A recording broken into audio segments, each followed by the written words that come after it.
Morning ladies and gentleman. আমার বিছানাটা একটু চেঞ্জ, কারণ আজকে আছে আমি বাড়িতে। হ্যাঁ, আর বাড়িতে থাকলে আমার ঘুম থেকে ওঠার কোনো তাড়াহুড়োই থাকে না, আরামসে উঠে খাওয়া দাওয়া করি। মানে সব কাজই এমনি এমনি হয়ে যায়, খালি আমাকে কষ্ট করে হাতে খেতেটুকু হয়। আমার কথা বলতে মনে পড়লো, দাদা আমাকে দিল একটা ড্রাগন ফ্রুট। তারপরে সেটা খেয়ে আমি দাদার সাথে একটু বেরিয়ে পড়লাম, কারণ আমার একটুখানি স্যালনে যাওয়ার ছিল। এখান থেকে ফিরে চলে গেছিলাম ছাদে। হলো সেই জায়গা যেখানে আমার দাদার ডিউটি টাইমটা বাদে বাকি সময় এখানেই কাটে। এর ছাদের বাগান, মানে ড্রাগন ফ্রুটের গাছ। তোমরা দেখতে পাচ্ছ যে আমাদের গাছে কত পরিমাণে ড্রাগন ফ্রুট এসছে। দাদার মুখে আমি শুনেছিলাম টোটাল 10 কেজি ড্রাগন ফ্রুট হয়েছিল আমাদের গাছে।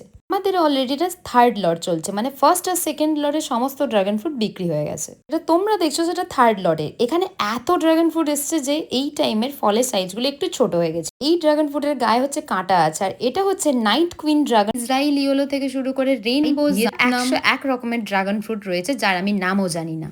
ফলগুলো সম্পূর্ণ অর্গানিক আর দারুণ টেস্ট। আমাদের পেছন ছাদে রয়েছে অর্কিডের সেট। এখানে সমস্ত অর্কিড গাছ রয়েছে, আর এখানে আমাদের গাছে লেবু হয়েছে।